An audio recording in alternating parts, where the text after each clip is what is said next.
नमस्कार, मेरे YouTube channel ई teaching Gurukul में आप सबका स्वागत है।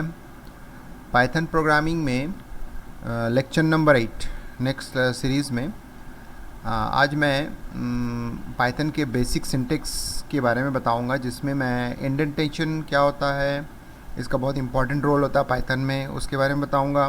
कमेंट्स कैसे देते हैं उसके बारे में बताऊंगा, और वेरिएबल यानी आइडेंटिफायर हम कैसे डिक्लेयर करते हैं या कैसे लेते हैं उसको बताऊंगा। और एक छोटा सा प्रिंट स्टेटमेंट के थ्रू कुछ प्रिंट करके आपको दिखाऊंगा। बड़ा इंटरेस्टिंग सा है। प्रिंट स्टेटमेंट में मैं कुछ ऑप्शंस के थ्रू प्रिंट करने का तरीका बताऊंगा, जो थोड़ा डिफरेंट होता है पाइथन में। तो इस चीज़ों के बारे में मैं डिस्कस करूँगा। तो ये 4 हमारे पास आज का टॉपिक्स है, जिसको मैं कवर करूँगा इस लेक्चर में। इससे पहले वीडियो लेक्चर 7 में मैंने ऑलरेडी पाइथन के बारे में बहुत कुछ बताया है, तो उसको आप ऊपर जो आइकॉन्स है उसमें क्लिक करके देख सकते हैं। तो चलिए हम लोग स्टार्ट करते हैं। और स्टार्ट करने के पहले मैं एक चीज़ करना चाहूँगा कि अगर आपको इससे कुछ इन्फॉर्मेशन मिलता है या पाइथन के बारे में कुछ सीखने को मिलता है, नया चीज़, वो भी ईजी वे में, तो आप इस वीडियो को लाइक कीजिएगा, ज़्यादा से ज़्यादा शेयर कीजिएगा और मेरे यूट्यूब चैनल को सब्सक्राइब करना नहीं भूलिएगा, क्योंकि मैं बहुत ही बेसिक नॉलेज के थ्रू पाइथन को समझाने की पूरी कोशिश कर रहा हूँ। तो चलिए स्टार्ट करते हैं। बेसिक सिंटेक्स क्या होता है, तो 1 बाय 1 हम लोग चेक करेंगे कि बेसिक सिंटेक्स किस तरह से काम करता है और इसमें हम वेरियस ऑपरेशन कैसे परफॉर्म करते हैं। तो सबसे पहला होता है कि there is no use of curly braces. तो इसका मतलब है हम जो कर्ली ब्रेसेस आप जानते हैं कि इस तरह से लिखा जाता है कि कर्ली ब्रेसेस, तो इस तरीके का जो हमारे पास ऑप्शन होता है कर्ली ब्रेसेस, तो ये कर्ली ब्रेसेस का हम यूज़ नहीं करते इसमें। और दूसरा, हमारे पास इसमें सेमीकोलन का भी यूज़ नहीं होता है।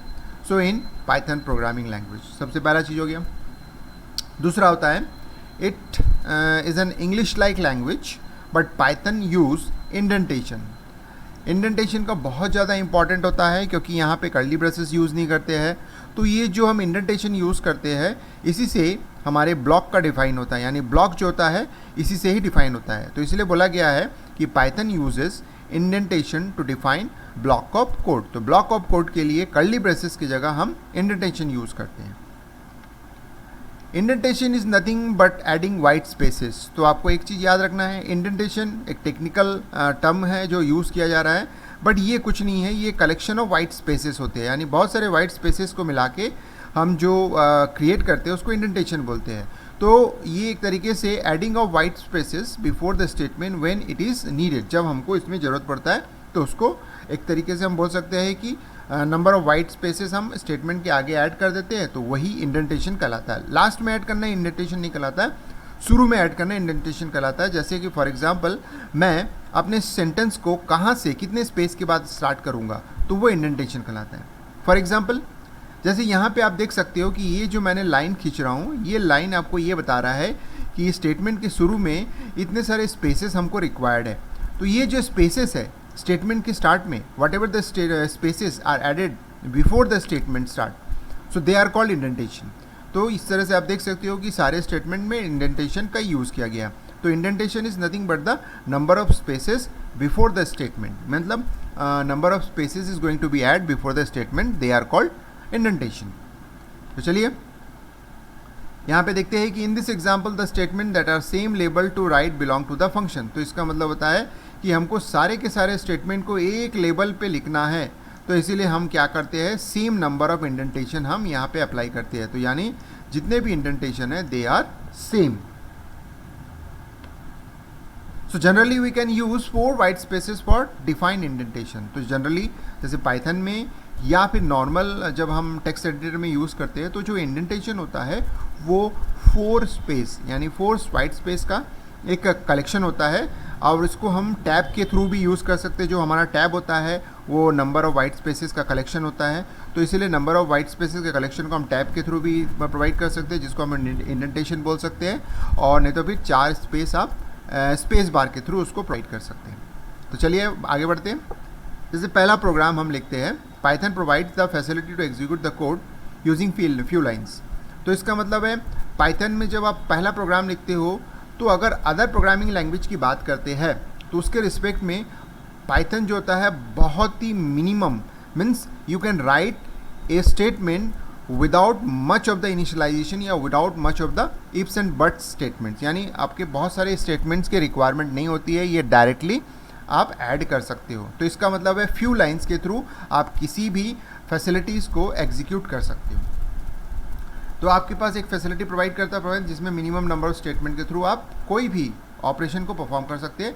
जैसे फॉर एग्जांपल अगर हम बात करते हैं कि to print the hello world in Java, अगर हमको जावा भी बहुत पॉपुलर लैंग्वेज है, जैसे पाइथन के पहले जावा का बहुत ज़्यादा यूटिलाइजेशन हुआ, बहुत ज़्यादा पॉपुलर भी हुआ। तो हम देखते हैं कि अगर जावा में अगर हेलो वर्ल्ड लिखना है तो ये जो होता है 3 लाइन में इसको कन्वर्ट किया जाता है। सबसे पहला लाइन जो होता है हम देख सकते हैं कि क्लास डिक्लेयर करना पड़ता है। उसके बाद जो दूसरा लाइन होता है इसमें हम मेन फंक्शन को डिक्लेयर करते हैं। फिर तीसरा लाइन आपका प्रिंटिंग होता है। तो इस तरह से हमारे पास टोटल नंबर ऑफ 3 लाइन्स का यूज़ होता है। तो वही चीज़ अगर हम पाइथन में देखेंगे, so but in Python 1 statement is sufficient to print the hello world and which is print hello world. This is the simple. तो इसका मतलब होता है कि अगर आप किसी फाइल में प्रिंट हेलो वर्ल्ड करके पाइथन के फाइल को सेव कर लेते हो, उसको रन करते हो, तो it will run the Python code without declaring the class, without declaring without define the main statement, it will start. तो इसका मतलब होता है Python programming taking only one statement and with respect to the Java programming which actually take 3 statement. तो इस तरह से हम बोल सकते हैं कि Python जो होता है बहुत शॉर्ट फॉर्म में आपको सारी चीज़ें प्रोवाइड करता है। So in both program so will print the same result but it takes only one statement without using semicolon and curly braces. तो आप देख सकते हैं बिना सेमीकॉलन बिना कर्ली ब्रेसेस के ये काम करता है। बट अगर हम जावा में बात करते हैं तो देखिए कर्ली ब्रेसेस हमको दिखना पड़ता है क्योंकि फंक्शन को ओपन एंड क्लोज करने के लिए कर्ली ब्रेसेस का यूज़ होता है, बट पाइथन में ऐसा कुछ नहीं होता है। अब आते हैं इंडेंटेशन। जैसे मैंने आपको बताया कि इंडेंटेशन का जनरली यूज़ हम करते हैं वाइट स्पेस ऐड करने के लिए। तो indentation is the most significant concept of the Python programming language. Indentation is nothing but adding white space before the statement when it is needed. Without indentation, Python does not know which statement to be executed to the next. तो इसका मतलब होता है कि next block को identify करने के लिए हमको एक इंडेंटेशन यानी नेक्स्ट लेवल को समझने के लिए कोड में जो हमारा नेक्स्ट ब्लॉक या नेक्स्ट लेवल क्या होगा उसके लिए एक मस्ट हो जाता है इंडेंटेशन। अगर उसके बिना अगर हम काम करते हैं तो फिर कन्फ्यूजन हो जाता है इंटरप्रेटर को, तब वो काम नहीं कर पाता। तो indentation also defines which statement belong to which block. Indentation से ही डिफाइन होता है। If there is no indentation और improper indentation it will display indentation error and interrupt our code. तो सिंपल सी बात है, जो लास्ट पॉइंट है ये बहुत ही ज़्यादा इंपॉर्टेंट है कि अगर हम इंडेंटेशन का यूज़ नहीं करते या प्रॉपरली उसको डिफाइन नहीं करते, प्रॉपरली उसको ऐड नहीं करते हैं, तो फिर एक तरीके से ब्लॉक की पहचान नहीं कर पाता है प्रोग्राम और जिसके कारण से इंडेंटेशन एरर आ जाता है और उससे हमारा जो कोड है वो इंटरप्ट हो जाता है। तो इसीलिए indentation is most important concept of Python programming. जैसे यहाँ पे आप देख सकते हैं कि बहुत सिंपल से एग्जांपल से आपको समझाने की कोशिश किया गया है। जैसे एक मैंने आपको यहाँ पे ऐड किया है और मैंने ये फंक्शन में इसको इंडेंटेशन के थ्रू बता दिया। तो जिससे क्या हो रहा है कि फंक्शन ऑटोमेटिकली जब डिफाइन होगा, यानी यहाँ जब फंक्शन डिक्लेयर हो रहा है तो ऑटोमेटिकली जब उसको इंडेंटेशन मिलता है तो वो मान के चलता है कि मेरे अंदर जो भी स्टेटमेंट है यहाँ से लेके यहाँ तक वो मेरे ब्लॉक का है। और उसके बाद जैसे ही वो यहाँ पे पहुँचता है तो उसको पता चलता है कि ये तो मेरे लेवल का यानी फंक्शन के लेवल का इंडेंटेशन में आ रहा है, यानी कोई इंडेंटेशन नहीं है, सीधा फंक्शन के लेवल में लिखा गया। तो ये जो स्टेटमेंट है वो सीधी सी बात है वो इस फंक्शन का पार्ट नहीं है। तो आप समझ सकते हैं कि कितना इंपॉर्टेंट रोल है इंडेंटेशन का। उसी तरह से अगर मैं इसकी बात करता हूँ, ये भी आपका फंक्शन के डेफिनेशन का इंडेंटेशन है। अगर मैं इसकी बात करता हूँ तो यहाँ पे देखिए एक अलग लेवल का इंडेंटेशन है यानी सेकंड लेवल। तो इससे ये पता चलता है कि ये इफ़ के अंदर का ब्लॉक का स्टेटमेंट है, उसी तरह से एल्स के ब्लॉक का स्टेटमेंट यहाँ पे है। तो वही चीज़ यहाँ पे बताया गया है कि कोड ब्लॉक वन मतलब मेन ब्लॉक को हम लोग कोड ब्लॉक 1 मतलब, तो कोड ब्लॉक 1 बिगिनस हो रहा है, जैसे डिफाइन कर रहे फंक्शन वहाँ से बिगिनस हो रहा है। फिर कोड ब्लॉक 1 जो होता है वो कंटिन्यूस हो रहा है, तो इसका मतलब है ये जो है वो कोड ब्लॉक 1 के लिए है। उसके बाद इफ़ कंडीशन लगाया तो इफ़ कंडीशन मतलब कोड ब्लॉक 2 स्टार्ट हो गया, मतलब ये ब्लॉक 1 है। ब्लॉक वन हम डिफाइन करें तो ब्लॉक वन का जो होता है कोड ब्लॉक वन का पहला स्टेटमेंट ये हो गया प्रिंट स्टेटमेंट। इफ जो होता है कोड ब्लॉक टू के लिए, क्यों, क्योंकि उसके अंदर जो होता है कोड ब्लॉक टू लिखा जा रहा है, क्योंकि यहाँ पे इंडेंटेशन आ गया, यहाँ पे हमारे पास 2 इंडेंटेशन आ गया, तो यहाँ पे इसका इंडेंटेशन तो या इसका मतलब होता है कि ब्लॉक टू यानी जो फंक्शन होता है ब्लॉक वन होता है, तो फंक्शन के ब्लॉक की वन के अंदर पहला स्टेटमेंट आया, फिर एक नया ब्लॉक बन रहा है ब्लॉक टू, फंक्शन के अंदर ही एक नया ब्लॉक बन रहा है, that is called code block two. उसके बाद फिर एल्स स्टेटमेंट आया, वो हो गया कोड ब्लॉक टू का पार्ट होता है, क्योंकि code block two if else वाला पार्ट है इसलिए उसके अंदर आ गया। और ये उसके बाद आप देख सकते हैं कि कोड ब्लॉक जो होता है 3। तो इसका मतलब है हमारे पास 3 स्टेटमेंट है, आप देख सकते हो, मैं यहाँ पे आपको मेंशन कर रहा हूँ। यहाँ पे देखिए ये पहला स्टेटमेंट है कोड ब्लॉक 1, ये हो गया आपका दूसरा स्टेटमेंट कोड ब्लॉक 2 यानी ब्लॉक 2 का जो कंटेंट, और ये थर्ड ब्लॉक का स्टेटमेंट है। और उसके बाद जो होता है ये जो फोर्थ स्टेटमेंट है ये कोड ब्लॉक 1 के कंटिन्यूज में आ गया। तो इस तरह से देख सकते हो कि इंडेंटेशन मतलब पाइथन में इंडेंटेशन जो होता है किस तरह से इंटरप्रेट होता है। Python indentation define the particular group of statements belong to the particular block. Simple सी बात है, यहाँ कर्ली ब्रेसेस यूज़ नहीं होता है, तो इसीलिए इंडेंटेशन जो होता है जो ब्रैकेट्स ब्लॉक्स है, ब्लॉक्स का आइडेंटिफिकेशन करता है। द प्रोग्रामिंग लैंग्वेज जैसे such as C++, Java use the curly braces to define code block, but here Python define the indentation for the same block. तो in Python statements that are the same label to the right belong to the same block. तो इसका मतलब होता है जो एक level पे होता है, जैसे मैं अगर बात करता हूँ तो ये अगर एक लेवल पे है तो यानी ये एक इंडेंटेशन को फॉलो करता है। अगर हम बात करते हैं ये अलग अलग इंडेंटेशन पे लेवल पे है तो ये अलग ब्लॉक को रिप्रेजेंट करता था। तो इस तरह से आप देख सकते हो कि आपके पास 1 ब्लॉक, उसके बाद जो होता है 2 ब्लॉक और उसके बाद 3 ब्लॉक यानी थर्ड ब्लॉक काम कर रहा है। तो इस तरह से हमारा जो होता है पूरा का प्रोग्राम काम करता है। तो जनरली हम 4 वाइट स्पेसेस का यूज़ करते हैं इंडेंटेशन को डिफाइन करने के लिए। अब इंडेंटेशन इज पाइथन प्रोग्रामिंग जैसे यहाँ पे दिया गया है, बहुत इजीली हम समझ सकते हैं कि ये कैसे काम कर रहा है। तो यहाँ पे अगर हम बात करेंगे तो आप थोड़ा सा इस वीडियो को पॉज करके आप खुद से डिफाइन कर लीजिए कि इसमें आपके पास टोटल नंबर ऑफ स्टेटमेंट्स यानी ब्लॉक्स कौन कौन से बोला, यानी स्टेटमेंट अगर सिंगल है तो उसको एक ब्लॉक मानेंगे, अगर डबल है तो उसको 2 स्टेटमेंट का ब्लॉक मानेंगे। तो आ जाते हैं सबसे पहला, ये आपका पहला स्टेटमेंट है यानी फर्स्ट लेवल का है, उसी लेवल पे फॉर स्टार्ट हुआ है तो यानी सेम लेवल का है, और उसी लेवल पे अगर आप देखते हैं तो प्रिंट है, तो इसका मतलब होता है इसी लेवल पे 3 स्टेटमेंट है, पहला लिस्ट स्टेटमेंट है, फिर फॉर, फिर प्रिंट स्टेटमेंट है। तो यानी फर्स्ट लेवल पे 3 स्टेटमेंट है। अब आते हैं फर्स्ट लेवल के अंदर सेकंड लेवल, तो इसका मतलब है हमने यहाँ इंडेंटेशन यूज़ किया, यहाँ इंडेंटेशन यूज़ किया, तो इसका मतलब होता है कि हमारे पास ये 2 स्टेटमेंट आ गए सेकंड लेवल पे, यानी एक स्टेटमेंट प्रिंट है, दूसरा स्टेटमेंट इफ है। अब इफ के अंदर जो होता है फिर से हमारा इंडेंटेशन आया, तो आप देख सकते हैं कि ये इंडेंटेशन इस तरह से इतना लंबा आया। तो इसका मतलब है इंडेंटेशन यहाँ पे अगर हम बात करेंगे तो 2 पार्ट में डिवाइड है, एक मेन जो सेकेंड लेवल का जो इंडेंटेशन है यहाँ पे और प्लस थर्ड लेवल का इंडेंटेशन। तो इसका मतलब है दोनों को ऐड करके जो इंडेंटेशन बना है ये थर्ड ब्लॉक। तो ये फर्स्ट ब्लॉक हो गया लिस्ट वाला, सेकेंड ब्लॉक हो गया प्रिंट और इफ वाला, और थर्ड ब्लॉक हो गया ब्रेक वाला। तो इस तरह से हमने देखा कि इंडेंटेशन कैसे यूज़ हुआ। तो जब ये प्रिंट होता है तो आप देख सकते हैं कि ये वाला स्टेटमेंट बार बार चलता है, तो इसका मतलब है ये जो स्टेटमेंट है ये पूरा का पूरा एक फॉर लूप का ब्लॉक बना दिया है। क्यों? क्योंकि हम देख सकते हैं कि ये एक ही सेम लेवल के इंडेंटेशन में आ रहा है। तो इस तरह से इंडेंटेशन से ये पूरा ब्लॉक बन गया और ये पूरा का पूरा एग्जीक्यूट हो रहा है। उसके बाद फाइनली एक रिजल्ट आ रहा है print end of loop statement. तो इसका मतलब होता है कि फॉर में हमने कोई कर्ली ब्रेसेस नहीं लिया, फिर वो प्रिंट को जो होता है फॉर के बाहर मान रहा है, क्योंकि इंडेंटेशन से इसको आइडेंटिफाई कर पा रहा है। नहीं तो फिर अगर हम बात करते तो ये जो होता है एक तरीके से अगर बात करेंगे फॉर लूप के अंदर ये बार बार प्रिंट होना चाहिए, जबकि ये फॉर लूप के लेवल पे है, तो इसलिए फॉर लूप के अलावा जो नेक्स्ट स्टेटमेंट है वो है। तो for loop has a code block and if statement has its code block inside for loop, so both indentation with fours white space, the last print statement is not indented, तो इसीलिए होता है that means it does not belong to for loop. जैसे मैंने अभी आपको समझाया ये फॉर लूप के बाहर आ गया। तो ये सिंपल सा एग्जाम्पल को आउटपुट के साथ एक्सप्लेन किया गया। अब आते हैं नेक्स्ट जो छोटा सा टॉपिक, मैंने आपको बताया था कि मैं बेसिक सिंटेक्स के बारे में बताऊंगा, फिर उसके बाद इंडेंटेशन के बारे में बताऊंगा और उसके बाद कमेंट्स के बारे में बताऊंगा। तो आ जाते हैं नेक्स्ट जो होता है हमारा कमेंट्स है। कमेंट्स जो होता है are essential for defining the code and help us other to understand the code. बहुत सिंपल है, मैं बहुत जल्दी जल्दी आपको इसको समझा देता हूँ।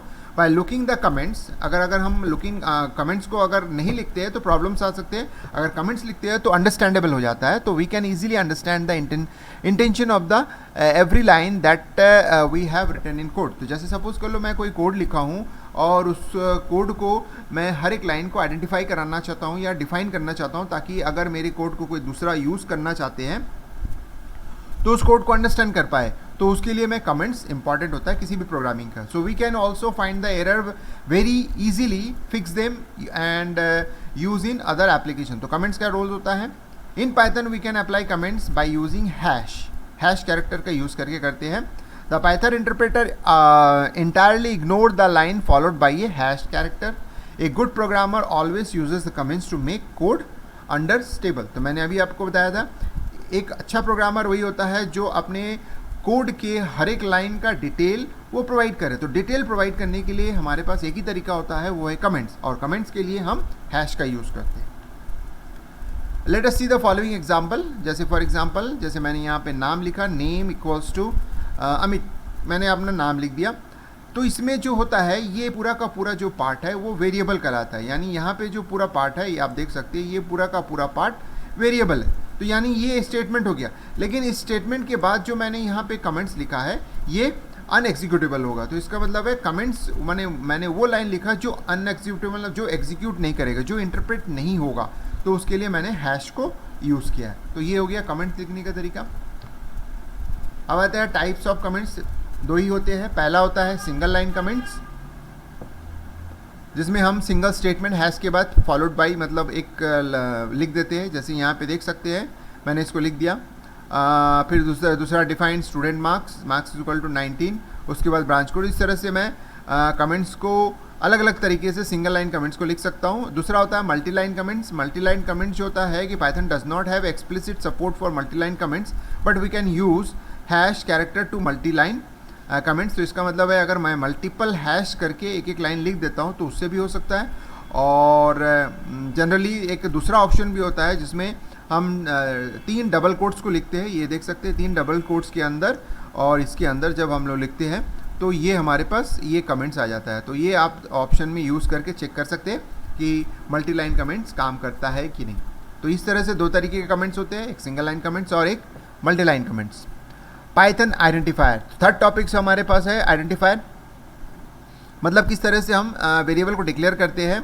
आइडेंटिफायर क्या होता है उसके बारे में जानते हैं। Python identifier refers to a name used to identify a variable, function, module, class और अदर ऑब्जेक्ट्स। तो इसका मतलब होता है कि अगर हम वेरिएबल डिक्लेयर करना चाहते हैं तो आइडेंटिफायर बोलते हैं उसको। तो आइडेंटिफाई करने के लिए हम जनरली यूज़ करते हैं। There are few rules to follow the while naming the Python variables। पहला रूल्स जो है वो बता रहा है कि ये variable name must start with in either an English letter और एन अंडरस्कोर। जो जनरली हम दूसरे लैंग्वेजेस के बारे में अगर आपको नॉलेज है तो आपको पता है कि start with an English letter और स्टार्ट विद एन अंडरस्कोर, ये यहाँ भी फॉलो होता है। दूसरा, a variable name can not start with number, numeric से स्टार्ट नहीं हो सकता है। Special characters are not allowed in special, जैसे स्पेशल कैरेक्टर हो गया, @ हैशटैग, ये सब चीज़ें हम यहाँ पे अप्लाई नहीं कर सकते। जैसे परसेंटेज भी हो गया, तो ये हम कभी भी आइडेंटिफायर में यूज़ नहीं कर सकते हैं। The variables name is case sensitive होता है। तो इसका मतलब है वेरिएबल का नाम अगर आप कैपिटल स्मॉल में लिखोगे तो दे आर रिप्रेजेंट डिफरेंटली, यानी they are identified as an differently. तो इसीलिए ये केस सेंसिटिव होता है। जैसे for example number equals to 10 मैंने ले लिया, फिर मैंने लिया प्रिंट इक्वल्स टू नम, और मैंने एक वेरिएबल डिक्लेयर किया तो जो कि वैलिड है क्योंकि अंडरस्कोर से स्टार्ट है। उसी तरह से मैंने ये भी शुरू किया क्योंकि ये अल्फ़ाबेट यानी इंग्लिश अल्फ़ाबेट से स्टार्ट है और अंडरस्कोर का यूज़ हुआ, तो इसलिए ये भी वैलिड है। और इस तरह से हम वेरिएबल को दिखते। तो 3 तरीके से यहाँ पे वेरिएबल डिक्लेयर किया गया है, बाय यूजिंग ओनली अल्फ़ाबेटिक्स यूज़ किया गया है, by using start with an underscore और बाय यूजिंग अंडरस्कोर। अब आते हैं प्रिंट स्टेटमेंट, लास्ट बहुत इंटरेस्टिंग सा है, जिसमें हम देखते हैं कि बहुत सारे वर्जन्स अवेलेबल है। तो print function display the given object to the standard output device screen और to the text stream files. अगर सपोज कर लो फाइल में अगर आपको इंसर्ट करने हैं वैल्यूज़ को तो आप इसको यूज़ कर सकते हो। इसका सिंटेक्स देख लेते हैं, बहुत इंटरेस्टिंग सा सिंटेक्स है। सबसे पहला जो पार्ट होता है वो ऑब्जेक्ट पार्ट होता है। ऑब्जेक्ट पार्ट मतलब जो चीज़ मैं प्रिंट करना चाहता हूँ, वेरिएबल का नाम या फिर स्ट्रिंग वैल्यूज़ मैं यहाँ पे पुट करता हूँ, तो दे कैन बी मल्टीपल, यानी कॉमा कॉमा से इसको सेपरेट कर सकते हैं, और नहीं तो फिर हम जो होता है एक साथ लिख सकते हैं। दूसरा सेपरेटर, तो इसका मतलब होता है कि अगर मैं ऑब्जेक्ट प्लेसेस में मल्टीपल डेटा प्रोवाइड करता हूँ तो वो जो डेटा है आपस में किस तरह से सेपरेट होगा, वो सेपरेटर के थ्रू यूज़ होता है। उसके बाद प्रिंट होने के बाद आप क्या चाहते हो कि एंड लाइन में एक न्यू लाइन आ जाए, यानी वो नेक्स्ट लाइन में जाके प्रिंट करे, तो आप इसका यूज़ करोगे। फिर यहाँ पे आपके पास file is equals to sys.stdio.e, और ये फ्लश करने के लिए तो बाय डिफ़ॉल्ट जो होता है फ्लश जो होता है आपका यूज़ करते हैं। तो जैसे object, an object is nothing but an statement that is to be print, the asterisk sign represent that there can be an multiple statement. Asterisk वही रिप्रेजेंट कर रहा है कि आप एक से ज़्यादा स्टेटमेंट यूज़ कर सकते हैं। एक आध एग्जाम्पल अभी आगे पता चल जाएगा कि कैसे यूज़ करते हैं। दूसरा होता है separator, the SCP parameter separates the print values, default values is मतलब जो होता है कोट्स होता है, सिंगल कोट्स होता है, तो मतलब स्पेस होता है, सिंगल स्पेस होता है, इसकी जगह मैं कोई भी कैरेक्टर डाल के उसको सेपरेटर बना सकता हूँ। And the end of the printed at the last of the statement, यानी न्यू लाइन के लिए। File it must be an object with in write string method. Flush the stream और the files to be forcibly flushed if it is true, by default it is value is false. तो इसका मतलब है अगर flush is equal to false लिखा हुआ है, अगर मैं नहीं देता हूँ तो बाय डिफ़ॉल्ट ये फ्लश नहीं करेगा, यानी फॉल्स होता है। और सपोज़ कर लो मैं इसको फ्लश करना चाहता हूँ, यानी कोई भी बफर में कोई डेटा स्टोर है उसको मैं हटा देना चाहता हूँ, इरेज करना चाहता हूँ, तो मैं इसमें जो फ्लश है इक्वल टू ट्रू प्रोवाइड कर दूँगा। अब आ जाते हैं इंटरेस्टिंग सा कुछ रिजल्ट देखते हैं।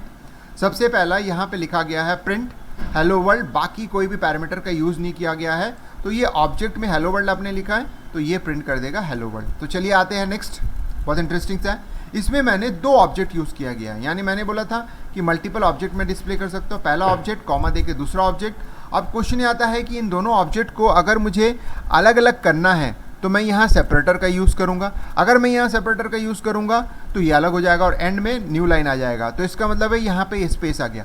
अगर सपोज़ कर लो मैं यहाँ पे एक स्लैश लगा देता हूँ और तो फिर यहाँ पे हमारे पास हेलो वर्ल्ड के बाद ये स्लैश लग जाएगा। तो आपको समझ में आ गया होगा कि सेपरेटर में मैं जो भी कैरेक्टर यूज़ करूँगा वो इन दोनों के बीच में, यानी जो दो हमने वर्ड यूज़ किया है हेलो एंड वर्ल्ड, यानी दो अलग अलग स्ट्रिंग, ये दोनों को सेपरेट करने का काम करता है। आ जाता है नेक्स्ट। यहाँ पे आप देख सकते हो मैंने एक सेपरेटर के लिए हाइफन का यूज़ किया, तो आउटपुट में आपका हाइफन आ रहा है। जैसे मैंने यहाँ पे दो अलग अलग वैल्यू लिया है, एक में स्ट्रिंग लिया है जो प्रिंट होगा और एक में वैल्यू मैंने 5 लिया है, इसकी जगह वेरिएबल भी यूज़ कर सकते हो। तो उसको जब प्रिंट करेगा तो a is equal to 5 print करेगा। तो लेकिन मैं ये चाहता हूँ कि a इज इक्वल टू 5 ना प्रिंट करके उसके सामने 0 ऐड हो जाए, तो मैंने क्या लगा दिया सेपरेटर के लिए 0। तो इसका मतलब है ये पहले प्रिंट होगा, उसके बाद एक 0 ऐड हो जाएगा और उसके बाद 5। तो ये सेपरेटर का काम, यानी दो अलग अलग वर्ड है, ये हमारा पहला वर्ड है और ये हमारा दूसरा ऑब्जेक्ट है, तो दोनों ऑब्जेक्ट को जोड़ने के लिए एक 0 का इस्तेमाल किया है। तो आप देख सकते हैं ये 0, तो इस तरह से इसका यूज़ होता है। उसी तरह से आप देख सकते हो a is equal to 5, b is equal to 10। मैंने दो ऑब्जेक्ट यूज़ किया सम, और इसमें कोई स्पेस नहीं दिया, आप देख सकते हैं यहाँ पे कोई स्पेस नहीं है, और a प्लस b दोनों के वैल्यू को ऐड करेगा, यानी 15 को हमको इसमें ऐड करना है। तो उसके लिए मैंने क्या यूज़ कर दिया, एक सेपरेटर यूज़ कर दिया जिसमें मैंने सिंगल स्पेस दे दिया। तो जब भी ये दोनों आपस में कॉन्टैक्ट करेगा, यानी sum equal to and then 15 value, तो उसके बीच में स्पेस आ जाएगा। तो आप देख सकते हैं ये वाला स्पेस यहाँ पे ऐड हो गया। तो इस तरह से मैंने आपको 4 चीज़ों के बारे में बताया। पहला आपको इंडेंटेशन के बारे में बताया, दूसरा मैंने आपको कमेंट्स करना बताया, तीसरा मैंने आपको आइडेंटिफायर डिक्लेयर करने का तरीका कैसे करके नेमिंग करते हैं, चाहे फंक्शन हो, चाहे मॉड्यूल हो, चाहे वेरिएबल हो, अगर हमको डिक्लेयर करना हो तो वो कैसे करके डिक्लेयर करते हैं, उसके लिए आइडेंटिफायर के बारे में मैंने आपको बताया। उसके बाद लास्ट में मैंने प्रिंट के वेरियस, जो प्रिंट का एक सिंपल ऑप्शंस होते हैं, उसको मैंने अलग अलग एग्जाम्पल के थ्रू आपको समझाने की पूरी कोशिश किया।